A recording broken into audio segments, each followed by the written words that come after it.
Hello, students. Welcome back. This is Mrs. Bharati Kamboj, Guru Nanak Girls College, Yamuna Nagar, Haryana, and today we are going to discuss Ruby Laser System, Physics Paper 1, Unit 4, BSc 5th semester. Let us revise what are the components of a laser. एक laser बनाने के लिए हमें जिन चीज़ों की ज़रूरत होती है उन्हें हम कहते हैं कंपोनेंट्स ऑफ ए लेज़र। सबसे पहले हमें चाहिए एक एक्टिव मीडियम जिसमें जिसके एटम्स या मॉलिक्यूल्स में स्टिमुलेटेड एमिशन होगा। इसका मतलब एक्टिव मीडियम के एटम्स में ऐसे दो एनर्जी लेवल होने चाहिए जिनके बीच में energy difference is equal to the energy of the radiations which will be absorbed by this medium and which will eventually be emitted in the form of stimulated emission. ये दो energy levels में जो upper level है that should be metastable level. Metastable level means कि उसमें जो life time है electron का this should be sufficiently large so that उसमें एटम्स इलेक्ट्रॉन्स इकट्ठे हो सके और पॉपुलेशन इन्वर्जन अचीव किया जा सके। एटम्स को हायर लेवल में एक्साइटेड स्टेट में ले जाने के लिए हमारे पास एक सोर्स ऑफ एनर्जी होना चाहिए जिसे हम कहते हैं pump, and the pump will raise these atoms from lower state to higher state. अगर हम पंप कर पाते हैं एक्टिव मीडियम के एटम्स को एक्साइटेड स्टेट में ले जा पाते हैं एक्साइटेड स्टेट जो कि मेटास्टेबल स्टेट है, तो उसके बाद भी हमारे पास एक रेजोनेंट कैविटी होनी चाहिए जिसके अंदर हमने इस एक्टिव मीडियम को रखा हुआ है, which should be fitted at both the ends with mirrors. One of the mirrors is 100% reflecting, the other mirror is partially transmitting, so that stimulated emission होने के बाद जो बीम बिल्डअप होती है इस एक्टिव मीडियम के अंदर वो एम्पलीफाई हो सके after travelling large distances in the medium and ultimately it is taken out.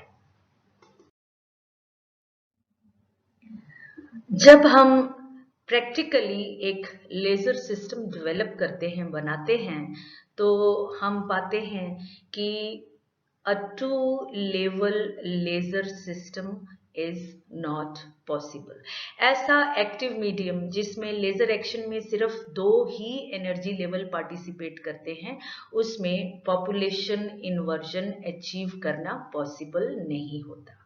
Population inversion means excited state में नंबर ऑफ एटम्स N2 ज्यादा हो, लोअर स्टेट में number of atoms per unit volume कम हो, और N2 minus N1 की हमने एक थ्रेशोल्ड कंडीशन पीछे स्टडी की थी। एक वो वैल्यू जब तक मेंटेन रहेगी तब तक हमें एम्पलीफाइड लाइट अनइंटरप्टेड मिलती रहेगी। So if we want a laser to operate continuously, two things are important. Upper level में पॉपुलेशन बनी रहे और लोअर लेवल में पॉपुलेशन खाली होती रहे, खत्म होती रहे। So for this purpose upper level should be a metastable level. Metastable level means कि उस excited state में जब एटम चला जाता है तो it stays there for some time, उस लेवल में कुछ देर रहता है, उसकी लाइफ टाइम ज्यादा होती है। The life time of the atom in the metastable level is large, it is of the order of a few microseconds to a few milliseconds, जबकि अगर अनस्टेबल लेवल होगा तो लाइफ टाइम बहुत ही कम होता है, a few hundred nanosecond sorry. So अगर हम लेजर कंटिन्यूअसली चाहते हैं तो population of our upper level should be maintained, population of the lower level should be depopulated. So both the populations are important. अगर lower level में बहुत सारे atoms इकट्ठे हो जाएंगे तो N1 की वैल्यू इंक्रीज हो जाएगी, और जैसे ही N1 की वैल्यू इंक्रीज होगी N2 माइनस N1 की वैल्यू कम हो जाएगी, यानी कि पॉपुलेशन इन्वर्जन कम हो जाएगा और लेजर एक्शन खत्म हो सकता है. It will stop the laser action. Therefore, to create population inversion, upper level of the active species must be populated much more rapidly than the lower level. इसका मतलब upper level में जल्दी जल्दी atoms आने चाहिए और lower level में खाली होने चाहिए.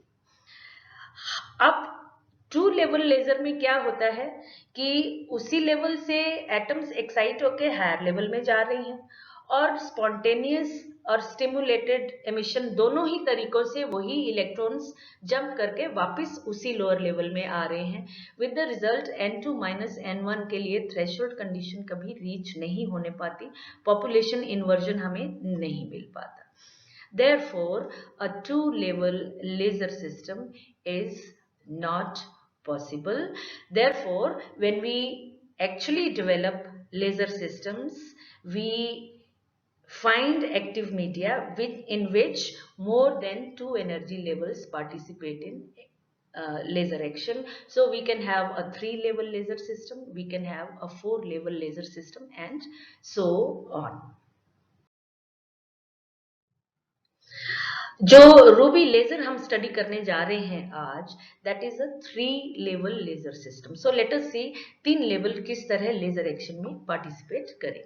यहाँ हमने एनर्जी लेवल डायग्राम शो किया हुआ है, जिसमें हमने 3 एनर्जी लेवल्स शो किए हुए हैं, E0, E1, E2. इसमें E0 ग्राउंड स्टेट है, E1 मेटास्टेबल लेवल है और E2 is the highest level.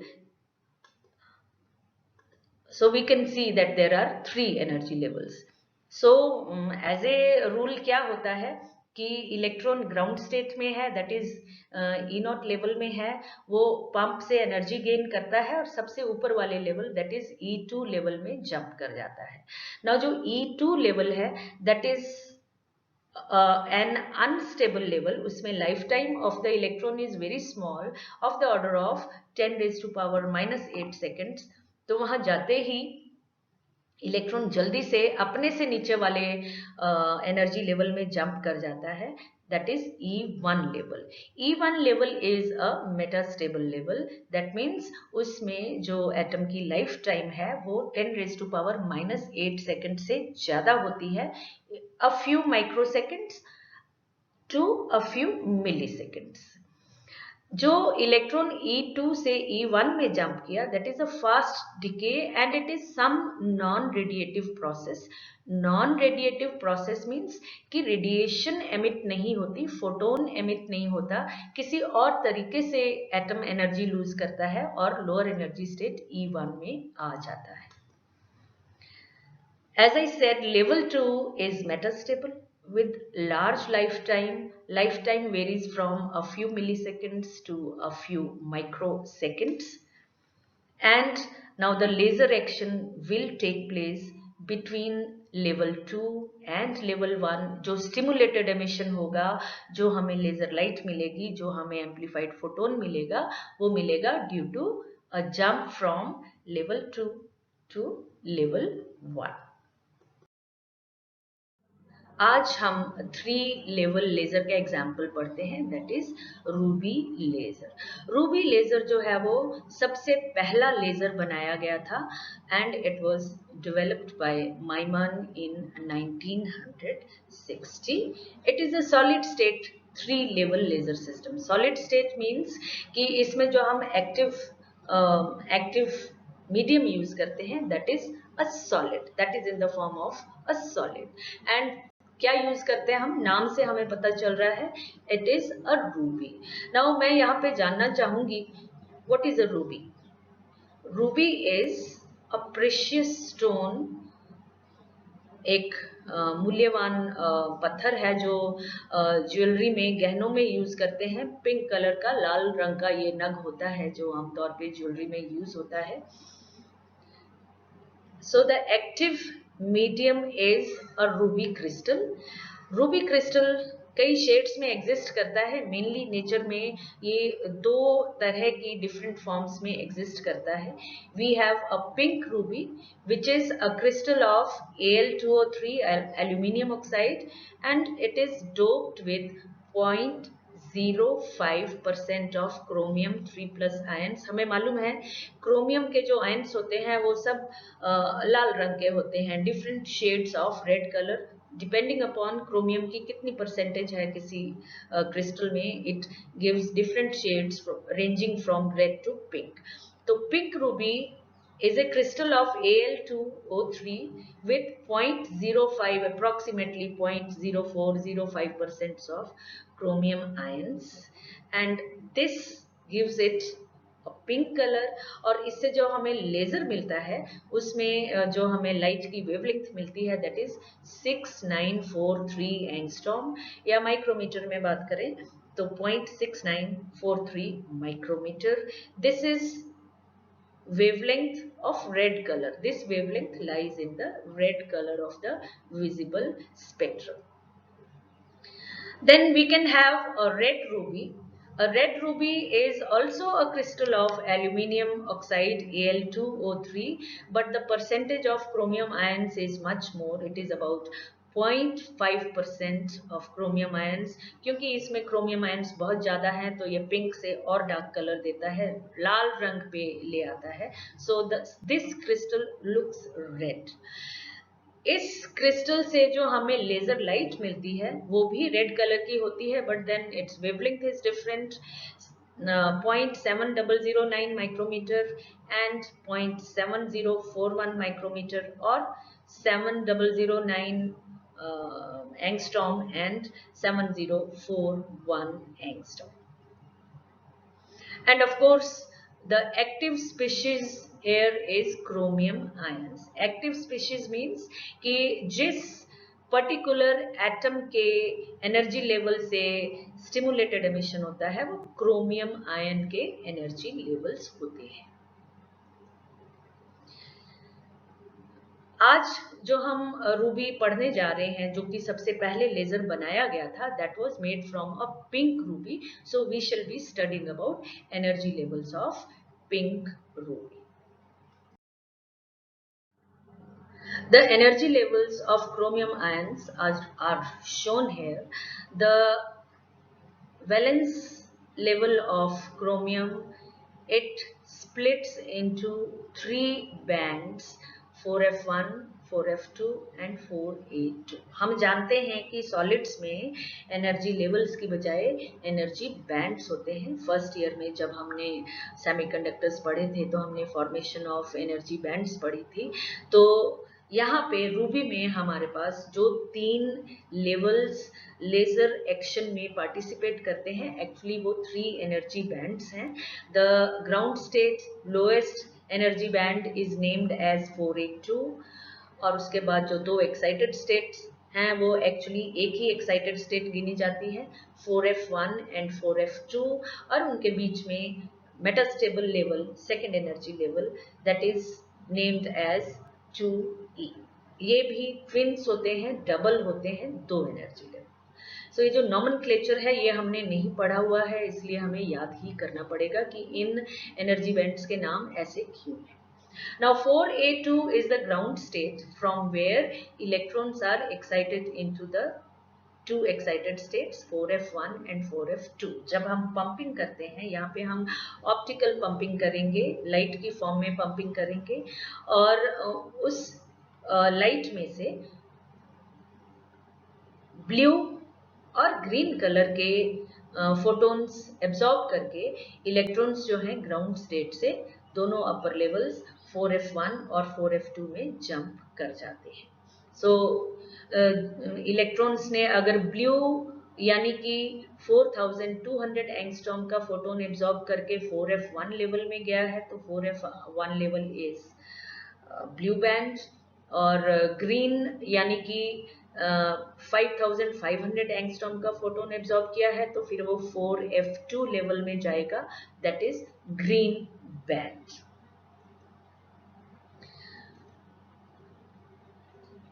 Now ground state 4A2 और 4F2 4F1 इन एनर्जी लेवल्स के बीच में जो तीसरा एनर्जी लेवल लेजर एक्शन में पार्टिसिपेट करेगा, that is known as doublet E2E level and it is a metastable level. ये भी double होता है, इसमें दो एनर्जी लेवल्स बिल्कुल नजदीक नजदीक होते हैं, नजदीक नजदीक यानी कि उनमें फ्रीक्वेंसी डिफरेंस बहुत छोटा होता है.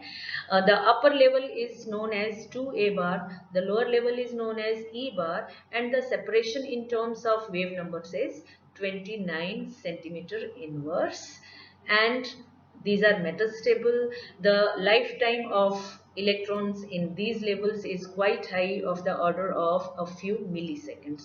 In fact ऊपर वाले लेवल से भी नीचे वाले लेवल E बार का लाइफ टाइम थोड़ा सा ज्यादा होता है ऊपर वाले एनर्जी लेवल से, but then it is of the order of 10 raised to power -3 seconds. So 4F1 और 4F2 में जैसे ही इलेक्ट्रॉन गए पंप होके, these two levels are unstable levels. The lifetime of the electron is very small here. तो यहाँ जाते ही फटाफट electrons metastable level में नीचे जंप कर देते हैं, कोई फोटोन एमिट नहीं होता because the process is non radiative.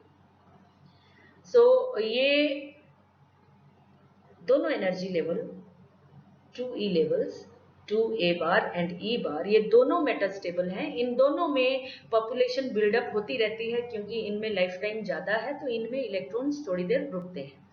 So population inversion is achieved between both of these levels and the ground state level 4A2. So अगर इन दोनों लेवल से स्टिमुलेटेड एमिशन होगा तो हमें दो वेवलेंथ्स मिलेंगी. लैम्डा 1 इज 6943 एंगस्ट्रॉम जो हमें मिलती है जब नीचे वाले लेवल से इलेक्ट्रॉन जंप करता है ग्राउंड स्टेट में, एंड लैम्डा 2 इज 6929 एंगस्ट्रॉम ये हमें मिलती है अगर इलेक्ट्रॉन ऊपर वाले लेवल 2A बार लेवल से जंप करता है नीचे वाले एनर्जी लेवल. However, प्रैक्टिकली ऐसा होता है कि ऊपर वाले लेवल के लिए कभी भी पॉपुलेशन इन्वर्जन बिल्डअप होने ही नहीं पाता. नीचे वाले एनर्जी लेवल में पॉपुलेशन इन्वर्जन पहले हो जाता है. नीचे वाला energy level that is E बार और ग्राउंड स्टेट के बीच में पॉपुलेशन इन्वर्जन पहले हो जाता है, तो वहां से स्टिमुलेटेड एमिशन पहले स्टार्ट हो जाता है. और ऊपर वाले एनर्जी लेवल जैसे ही नीचे वाले एनर्जी लेवल से इलेक्ट्रॉन्स जंप करने लगते हैं ग्राउंड लेवल में, वैसे ही ऊपर वाला एनर्जी लेवल जो 2A बार है वहां के इलेक्ट्रॉन्स अपने से नीचे वाले यानी कि E बार लेवल में जंप होना शुरू हो जाते हैं और वो 2A बार लेवल में कभी पॉपुलेशन बिल्डअप होने ही नहीं देते. सो देयरफॉर जो प्रैक्टिकली पॉपुलेशन इन्वर्जन होता है वो E बार और 4A2 एनर्जी लेवल के बीच में अचीव होता है and we get laser output which consists of red light of wavelength only 6943 angstrom. अब हम आते हैं कंस्ट्रक्शन पे. रूबी क्रिस्टल्स जिनसे हम रूबी लेजर बनाते हैं, they are in the shape of a cylinder, cylindrical rod having length from 2 to 30 centimeters and diameter from 0.5 to 2 centimetre. Now ऐसे परफेक्टली सिलिंड्रिकल क्रिस्टल्स क्योंकि हमें नेचर में नहीं मिलते तो लेजर बनाने के लिए इन्हें स्पेशली बनाया जाता है फर्नेसेस में. क्योंकि रूबी लेजर खुद ही एक सॉलिड की फॉर्म में है तो रेजोनेंट कैविटी बनाने के लिए हम क्या करते हैं, रूबी लेजर के ही जो दोनों एंड्स हैं उनको हम परफेक्टली पैरेलल कट करते हैं और they are made exactly plane and parallel और उनको सिल्वर कर देते हैं so that one face is 100% reflecting, the other face is about 90% reflecting and about having about 10% of transmission. जो कर्व्ड सरफेस होती है रूबी की उसको रफ कर देते हैं. हम पहले डिस्कस करके गए थे रेजोनेंट कैविटी पिछले लेक्चर में जब, तो हमने कहा था कि रेजोनेंट कैविटी की जो बाकी दीवारें होती हैं उनको हम इस तरह बनाते हैं कि उन पे पड़ने वाले फोटॉन्स एब्जॉर्ब हो जाएं। तो इसी तरह हम रूबी लेजर की जो कर्व सरफेस होती है उसको रफ बनाते हैं, ताकि अंदर ही अंदर जब स्टिमुलेटेड एमिशन से, स्पॉन्टेनियस एमिशन से या स्टिमुलेटेड एमिशन से इन डायरेक्शंस में जाने वाले फोटॉन्स प्रोड्यूस होंगे तो एब्जॉर्ब हो जाएंगे, क्योंकि वो हमें नहीं चाहिए। हम सिर्फ वही फोटॉन्स रिटेन करेंगे जो रूबी रॉड की लेंथ के पैरेलल ट्रेवल कर रहे होंगे। Now the pumping system here is in the form of optical pumping. Optical pumping यानी कि हम बहुत हाई इंटेंसिटी की लाइट डालते हैं रूबी पे और उससे हम ग्राउंड स्टेट से एक्साइटेड स्टेट्स में इलेक्ट्रॉन्स को ले जाते हैं। So the pumping system here is optical pumping using helical shaped xenon flash lamp. We know xenon is noble gas, तो जो लैम्प होता है that contains xenon gas, and it is a flash lamp because the light emitted by this lamp is not a continuous light, it is in the form of flashes, छोटी छोटी pulses की form में xenon flash lamp में से light निकलती है। इस Ruby rod को हम एक ग्लास ट्यूब के अंदर रखते हैं जिसके अंदर लिक्विड नाइट्रोजन होती है। ऐसा हम इसको ठंडा रखने के लिए करते हैं, क्योंकि जब जीनॉन फ्लैश लैंप में से लाइट निकलती है तो उसमें से एब्जॉर्ब तो थोड़ी सी होती है, बाकी सारी वेस्ट हो जाती है, वो गर्म कर देती है सिस्टम को। तो उसको ठंडा रखने के लिए we keep it inside a liquid nitrogen tube, and the diagram is shown here in the slide. Therefore liquid nitrogen में रखने के बाद इस पूरे सिस्टम को हम हेलिकल xenon फ्लैश ट्यूब के अंदर रख देते हैं।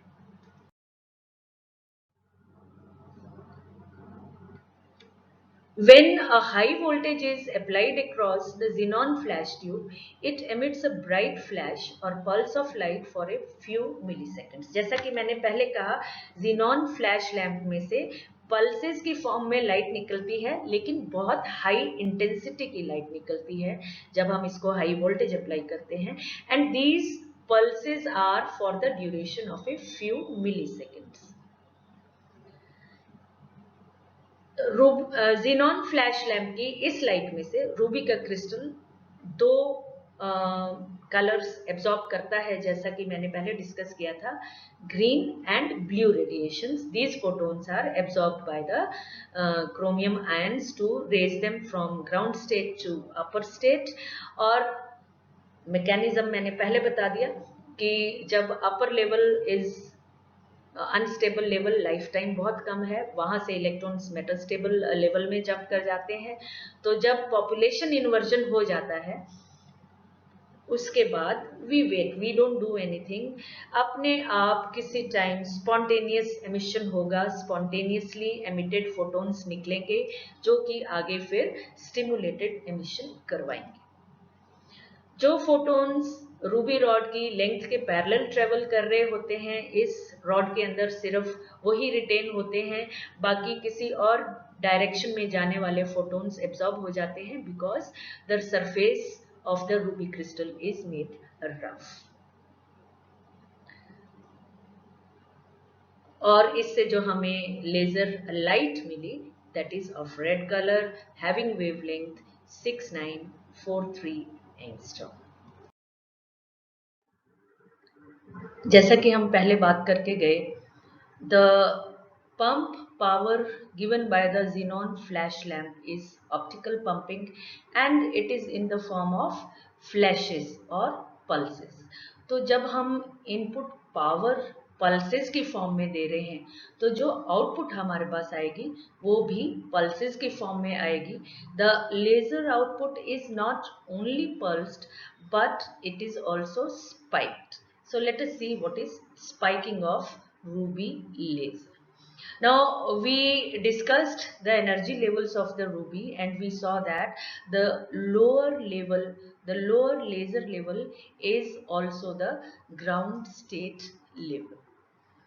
So क्योंकि lower laser level ground state ही है, तो जब एटम एक्साइटेड स्टेट से लोअर स्टेट में आएगा स्टिमुलेटेड एमिशन करके, तो वो ग्राउंड स्टेट में आएगा. So what happens is, as the population, critical population inversion is achieved and the stimulated emission starts, the upper level depletes in at a very fast rate, और ऊपर वाले level से इतनी फास्ट इलेक्ट्रॉन्स जंप करके lower level में आ जाते हैं कि population inversion बनाए रखना, it becomes difficult. The population inversion ceases. As a result, the laser action also ceases for a few microseconds.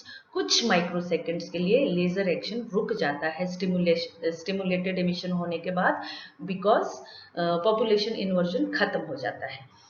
लेकिन जो पल्स है xenon फ्लैश लैंप की, वो कई मिली सेकेंड्स की है, माइक्रोसेकंड से लगभग 1000 गुना ज्यादा. तो अभी तक इनपुट पल्स चल रही है, तो दोबारा से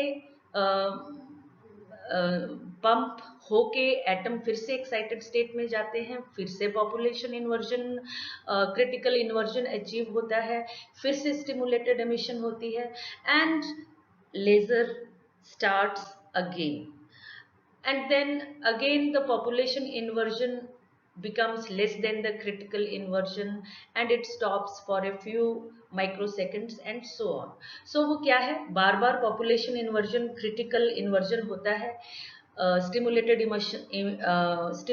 emission होता है at a very fast pace, और population inversion खत्म हो जाता है, laser action रुक जाता है, फिर से पॉपुलेशन इन्वर्जन होता है, फिर से लेजर एक्शन स्टार्ट होता है, फिर से पॉपुलेशन इन्वर्जन खत्म हो जाता है, क्योंकि लोअर लेवल जो है वो ग्राउंड स्टेट लेवल है और वो बार बार भरती रहती है. सो जो हमारे पास आउटपुट आई लेजर की, वो कुछ माइक्रोसेकंड्स के लिए आती है, कुछ माइक्रोसेकंड्स के रुक जाती है, कुछ माइक्रोसेकंड्स के लिए आती है, फिर से रुक जाती है, and so on. So a series of such very small pulses are produced unless, जब तक पंप पावर की पल्स खत्म नहीं हो जाती. तो जो एक xenon फ्लैश लैंप से पंप पावर हम देते हैं वो पल्सेस में है, और उस हर पल्स के दौरान भी जो हमें रूबी लेजर की आउटपुट मिलती है वो और भी उससे छोटी छोटी पल्सेस की बनी होती है, जिसे हम कहते हैं स्पाइकिंग. सो ये जो फिनोमेनन है, this is known as spiking of ruby laser. The laser emission is made up of spikes of high intensity emission. ये जो spikes निकलती हैं, बहुत छोटी छोटी माइक्रोसेकंड्स की पल्सेस एमिट हुई, these are of very high intensity. इनको हमने यहाँ ग्राफ में शो किया हुआ है. ऊपर वाले ग्राफ में हमने xenon फ्लैश लैंप की इनपुट पल्स दिखाई हुई है, जो कि कुछ मिली सेकेंड्स के लिए है.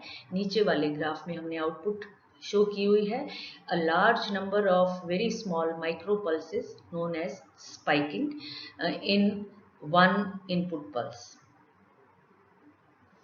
So जब इनपुट पल्स रुक गई xenon फ्लैश लैंप से, तो फिर तो सारा पॉपुलेशन इन्वर्जन ही खत्म हो गया, लेजर एक्शन ही रुक गया. तो जब फ्लैश लैंप की अगली पल्स आएगी तो फिर से अगली लेजर आउटपुट हमारे पास आएगी, which will again be spiked.